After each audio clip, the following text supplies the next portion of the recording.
Have you ever wanted to do something terrible? I don't mean something minor like stealing a candy bar or driving over the speed limit. No, I'm talking murder. That was what my group of friends decided. As a group, we would kill someone, and we would start small with a single person, someone no one would care about, just to see if we really had a taste for it. If it didn't work out, we'd all go our separate ways, never talk about it again. Four of us met in online message boards.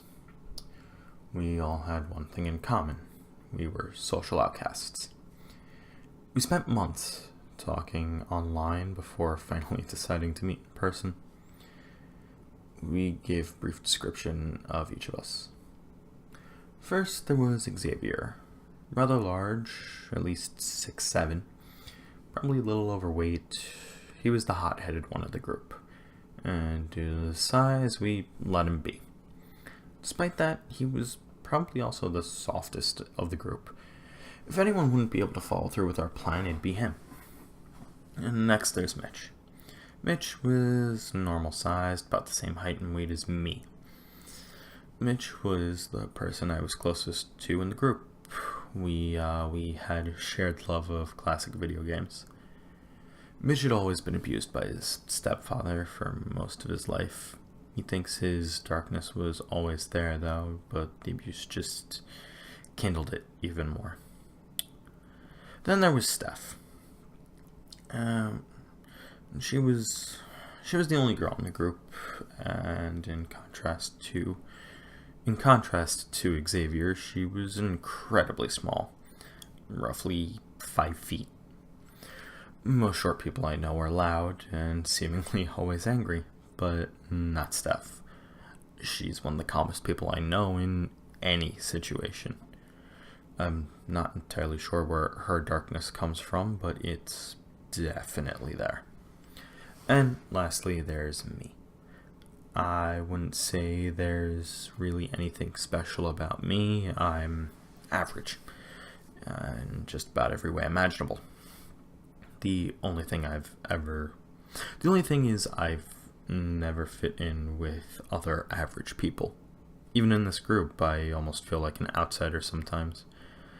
But maybe this is just what it would take for me to finally fit in. It was the third time we met that Mitch suggested we kill someone. The other two thought he was joking at first, but I knew he was serious. After a long discussion, we all decided we would go through with it. The only problem is we didn't know who we would kill. We only knew who we wanted to kill. We only knew we wanted to start with one person. Cleanup would be easier. It would really just be a test. We also knew we wanted it to be someone that no one would be looking for. Loner, druggie, etc. You get the point. Lastly, it would be best if we could find someone who lived outside of town, in the country. If they lived isolated somewhere, it would make our job much easier and lessen our odds of getting caught. So we all began scouting out for the perfect victim, and after a few weeks, I found him. He was an older man. He lived alone in an incredibly large home. The home, however, was in the middle of nowhere. You had to take countless back roads to reach it, and it was at least 30 miles from the nearest town. He only left his home about once a week to get groceries, and he never received any visitors from the time I watched him. It was perfect. So I told the others, and we began to form our plan. We would do it the day after he made his grocery trip. That way, anyone who might recognize him from town wouldn't immediately grow suspicious if they didn't see him. None of us had a gun, which was fine. Guns are too noisy, and it was just one old man. And ideally, we'd sneak in while he was asleep and jump him. We had knives, restraints. We guessed it would be more than enough. The only problem was, as I said, the house is massive, and I wasn't sure which room he slept in. I broke in when he made one of his grocery trips to get the layout, but there were several potential rooms he could sleep in. None of them were messy or had any signs that someone was living in them. Several of the closets had men's clothing in them too, so it'd be a bit of a guessing game. We would have to find him without alerting him, but in the end, just one old man, right? So, after all the preparation was done, we set out. We're almost there. I'm gonna park behind these bushes up ahead. We'll walk the rest of the way, I said as we neared home. Are you sure about this? Xavier began to whimper. Of course I'm sure. If you want to back out now, is your last chance, man. Once we step out of this vehicle, no turning back, Mitch replied. I'm not backing out, and who do you think I am? I was just making sure you guys were ready, Xavier responded, clearly a bit nervous. Okay, that's enough, boys. We need to all be on the same page here. After tonight, everything changes. Steph chimed in, always the voice of reason. I pulled the vehicle over and hid it as best as I could next to some shrubbery. I doubted anyone would come out this way, but it was extra insurance. If someone did come by, the vehicle would stick out like a sore thumb. I removed the license plate as an extra measure and placed it in the trunk. We exited and began to walk towards the house. As we neared, Xavier spoke up again. Jesus, this place is massive. Who'd build a house that big in the middle of nowhere? You have no clue which room he stays in? I shrugged and replied, nope. Once we're inside, Mitch and I will take the left, you two take the right. I'll start from the bottom floor, we'll reconvene before heading upstairs. Steph nodded and said, if we find him, tie him up and use our walkie-talkies to tell the other group. I smiled and nodded back. We all knew the plan, we'd gone over it countless times. We got in the walkie-talkies to avoid using our phones. We wanted there to be no chance of the GPS in our phones tying us back to the place. Once we reached the front doors, Steph pulled out a lockpick and got to work. It took less than a minute for us to hear the clicking sound signifying that she did it. We all took a deep breath and headed in. Upon entering the house, there was a massive staircase directly ahead with long hallways on both the right and left sides. That's why I thought we should split up. Not entirely, of course, but stay in groups of 2 just in case something went sideways.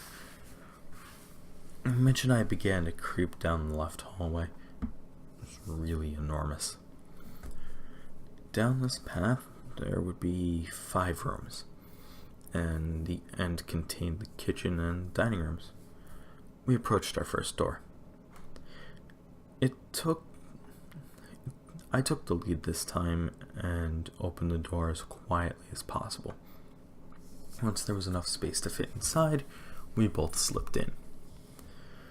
The room had a bed and a closet full of clothing, but no one was there. We took turns opening and stepping into the next 4 rooms, but like the first, each of them was void of our target. No messages from the walkie-talkie either, so we assumed it was much of the same on the other side. It must be upstairs.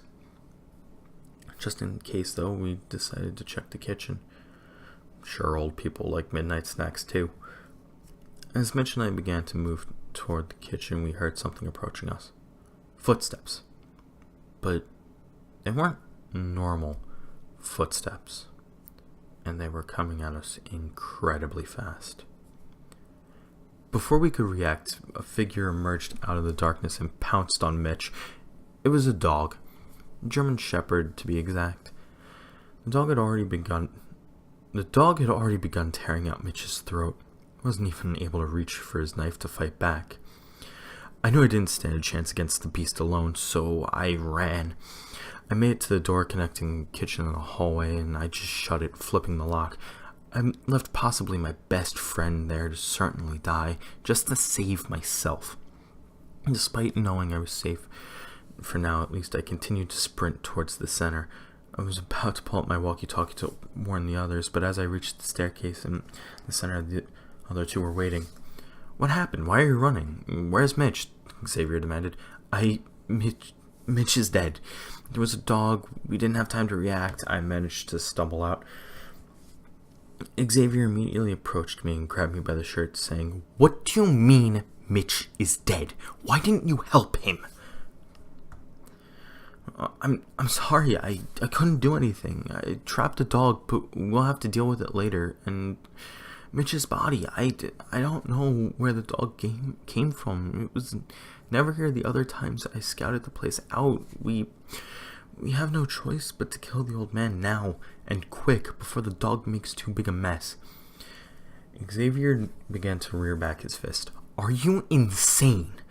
We're getting Mitch and getting out of here." "No, he's right," Steph said, narrowly saving me. "We won't have time to clean up Mitch, especially with that dog in there. We have to take out the old man before he's alerted of us if he isn't already." Xavier let his fist go. He wasn't happy, but he always listened to Steph. We agreed the three of us would stick together now as we moved upstairs. Upstairs, much like the downstairs, was massive, slightly smaller. Each side had 4 large rooms, but no special rooms as there'd been downstairs. We chose the left side first. Since I had lost our friend, Xavier no longer trusted me. He took it on himself to enter each room first.